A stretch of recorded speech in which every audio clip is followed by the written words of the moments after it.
둘셋, 둘셋. 안녕하십니까. 사마에럴입니다. 노명선 이완규 지음 제5판 형사소송법 로마자 3번의 피의자 구속의 재판 보겠습니다. 사마에럴TV 7차 추천을 부탁드리고 유튜브 구독을 권합니다.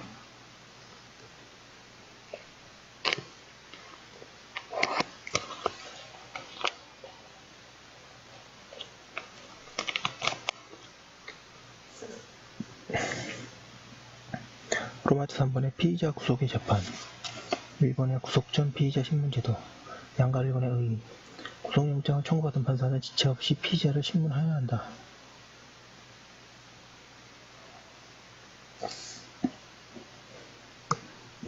피의자에게 변명의 기회를 주고 직접 신문하여 구속사유를 판단함으로써 임시구속의 난국을 방지함에 그 목적이 있다.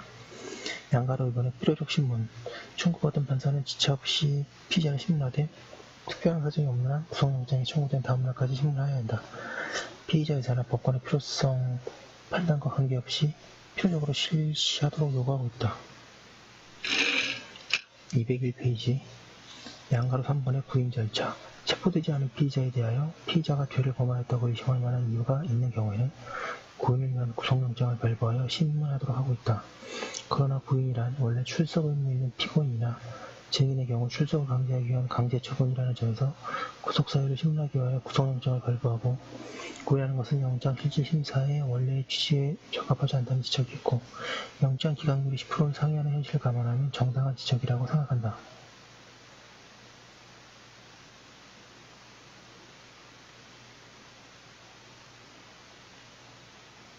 구속 전 피의자 신문제도가 구속하기 전 피의자의 변명과 이익되는 진술의 기회를 제공한다는 것이므로 출석할 것을 통지하고 이미 출석하도록 하는 구속 여부를 판단하는 것이 상당하다.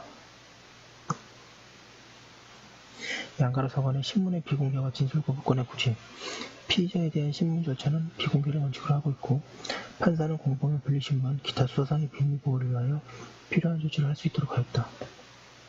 비밀보호를 위하여 필요한 경우에는 일정한 경우 피의자의 참여를 배제할 수도 있다. 판사는 신문하기 전에 피의자에게 구속영장 청구서에 기재된 범죄 사실의 유지를 고지하고 피의자에게 일체 진술을 하지 아니하거나 기계의 진술에 대하여 진술을 거부할 수 있으며 이익되는 사실을 진술할 수 있음을 알려주어야 한다. 양가 5번의 국선 변호인 선정과 신문 방법 신문할 피의자에게 변호인이 없는 때에는 판사는 직권으로 변호인을 선정하여야 하고 선정된 변호인은 피의자에 대한 구속영장 청구가 기각되어 효력이 소멸한 경우를 제외하고는 제1심까지 효력이 있다. 법원은 변호인의 사정이나 그 밖의 사유로 변호인 선정 결정이 취소되어 변호인이 없게 된 때에는 직권으로 변호인을 다시 선정할 수 있다. 검사와 변호인은 신문기일에 출석하여 의견을 진술할 수 있다. 종래 변호사의 신문권에 출석하여 검사와 변호인에게 의견 진술의 기회만 부여하는 것으로서 변경하는 것은 피의자 신문 절차가 본안 재판화되거나 증거보전 절차로 운영될 소지를 차단하기 위함이다. 형사소송 규칙도 검사와 변호인은 판사의 신문이 끝난 후에 의견을 진술할 수 있다. 다만 필요한 경우에는 신문 도중에도 판사의 허가를 얻어 의견을 진술할 수 있다고 하였다.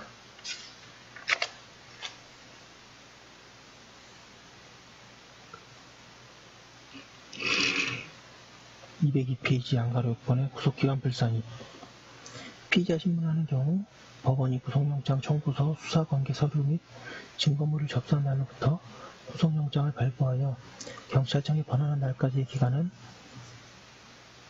제220조, 제203조의 구속기간에 산입하지 않는다. 이에 대하여 구속 전 피의자 신문을 원칙으로 규정한 현행법상 피의자에게 불리한 것으로 타당하지 않다는 주장도 있으나 수사기관의 구속기간을 실질적으로 보장하기 위한 것으로 타당하고 피의자의 불이익은 미결 공유수에서 산입하면 충분하다. 양가로 7번의 사실조사 여부 한계 원래 구속 여부의 결정도 재판인 이상 조사할 수 있다. 검사는 구속영장 청구 시 구속의 절차적 요건을 갖추었고 실체적 요건의 의무를 인정할 만한 자료를 제출해야 한다. 그러나 구속도 하나의 재판이므로 법률상 판단의 자료는 반드시 검사가 제출한 자료에 한정하지 않고 일반 원칙에 의거 필요가 있는 경우에는 사실의 조사도 허용된다. 구속 전 피의자 신문 중 사실조사의 한계 조사 방법으로서 피의자를 신문하고 증인을 신문하거나 감정을 명하는 것이 가능한 것이다. 그러나 이러한 사실조사는 실제로 구속의 재판이 갖는 여러 가지의 특성상 그 범위, 방법에서 일정한 제한을 받는다. 특히 구속 전 피의자 신문 제도는 피의자의 변명을 듣도록 하는 것이 주 대상이므로 피의자를 조사하는 경우는 어느 정도 한계가 있다고 해석된다. 범죄의 혐의 소명이 충분하지 않을 때 혐의의 존재를 분명히 하거나 피의자의 변명의 진위 여부를 확인하기 위하여 사실조사를 하는 것은 판사에게 기대하고 있는 직권의 범위를 초월하게 된다. 그러나 구속의 사유, 주거의 부정, 증거인멸의 우려, 도망 우려 등을 판단함에 있어서는 피의자 신문 시 어느 정도 상세하게 피의자에게 질문하여 그때의 응답 태도 및 그 내용을 판단의 자료로서 삼을 수 있을 것이다. 피의자 신문 이외에 증인이 제3자를 신문할 수 있고 경찰관에 대하여 구두 또는 전화 보고를 요구할 수도 있다. 다만 피의자 또는 제3자는 신문 장소에 출석한 자로 한정하고 있다. 양가로 8번의 구속 전 피의자 신문 조서 작성과 증거 능력. 피의자를 신문하는 경우 법원 사무관 등의 신문의 요지 등을 조서로 작성해야 한다. 203페이지에 개정 법률은 공판조서에 준하여 상세히 기재하기로 하고 있고 그 배경은 영장항고 제도의 도입을 위한 것으로 보인다. 그러나 영장항고 제도를 도입하지 못한 것은 매우 유감스럽다. 구속 전 피의자 신문 조서는 공판기일이나 준비기일에 작성한 것이 아니어서 형소법 제311조의 조서라고 할 수는 없다. 형사소송법 제315조 3호에 의한 기타 특히 신용할 만한 정황에 의하여 작성된 문서로서 당연히 증거능력이 인정된다고 보니 상당하다. 이번에 영장 청구에 대한 판단. 영장의 청구를 받은 판사는 상당하다고 인정된 때에는 영장을 발부하고 이를 발부하지 않을 때에는 청구서의 취지 및 이유를 기재하고 서명 날인하여 청구한 검사에게 교부한다. 구속하는 경우 피고인에게 사건명, 구속 일시 장소, 범죄 사실 여지, 구속 이유 등을 지체 없이 서면으로 알려야 한다. 3번의 영장 재판에 대한 불복 방법. 영장 판사의 영장 기각에 대한 검찰의 불복 방법은 없는가? 양가 1번의 항고의 가능성. 수사기관이 구속영장이 기각된 경우에 구속영장을 재청구할 수 있음을 근거로 할 수 없다는 부정설과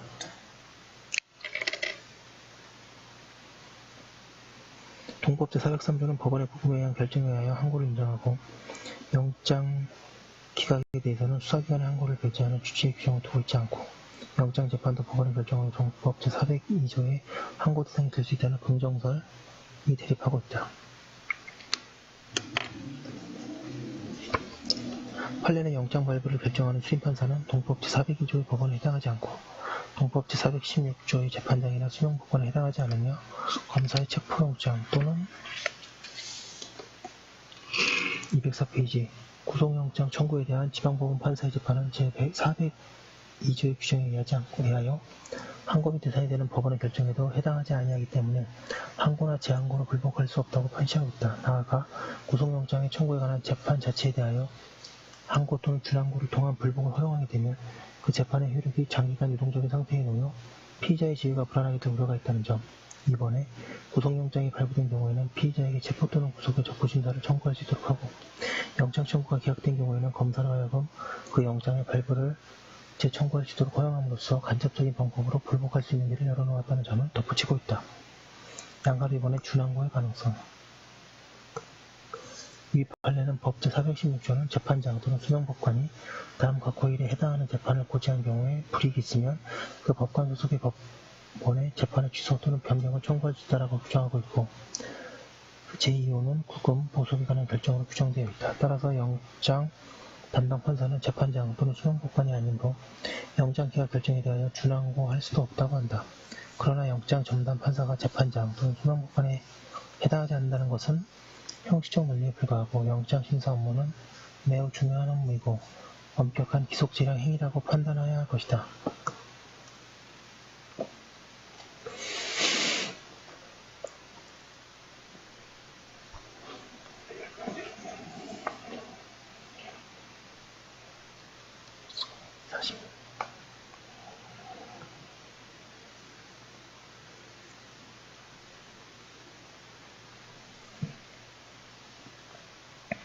판례대로라면 제416조의 준항고의 대상이 되는 압수수색 영장은 수명법관의 형소법 제136조에 의한 영장만을 말하고 지방법원 판사가 한 압수수색 영장에 대해서는 준항고할 수 없게 된다.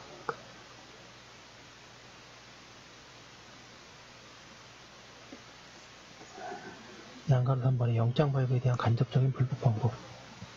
체포영장, 구속영장이 발부된 경우에는 피의자에게 체포 또는 구속의 적부심사를 청구할 수 있고 영장 청구가 기각된 경우에는 검사로 하여금 영장의 발부를 재청구할 수 있도록 허용하고 있다. 이 경우는 다시 청구하는 취지 및 이유를 기재해야 한다. 양가로 4번의 결론. 입법적 검토, 재판의 종류는 재판의 주체나 형식에 따라 달라질 수 있으나 불복의 허용 문제는 205페이지 재판의 분리와 달리 그 대상인 사항이 인권에 관한 중요한 것인 경우 이를 법원의 결정으로 보아 상소를 통해 시정하여야 한다. 영장 기각에 대하여 항고 또는 준항고 등 불복 정찰을 마련하여 결정 사례를 축출하고 일정한 구속 기준을 만들어가는 것이 피의자의 인권 보장에도 기여할 것이다. 구속제도와 관련하여 구속 아니면 불구속이라는 이분법적 제도가 아닌 실체적 진실 발견을 위해 구속의 효과를 가져오면서도 인권 침해가 완화된 방식인 제3자의 구속 대체 제도에 대한 연구도 필요하다. 4번의 압수수색 영장의 불청구에 대한 불복 방법. 검사가 압수수색 영장을 청구하지 않은 경우에 고소인이 다룰 수 있는 방법은 판례는 검사가 압수수색 영장의 청구 등 강제 처분을 위한 조치를 취하지 아니한 것,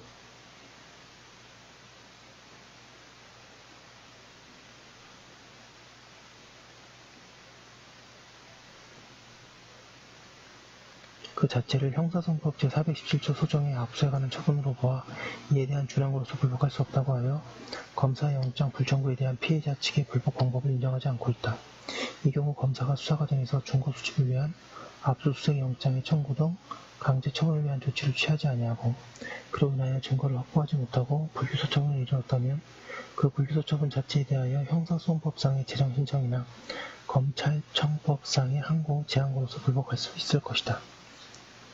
예, 지금 본 것은 피의자 구속의 재판이고요. 구속 전 피의자 신문제도, 그리고 영장 청구에 대한 판단, 영장 재판에 대한 불복 방법, 압수수색 불청구에 대한 불복 방법이 있습니다. 크게 어렵지 않고 조문 위주로 정리해 주시면 좋겠습니다. 예. 그럼 여기까지 한 거 올려두고 또 다음 거 하도록 하겠습니다.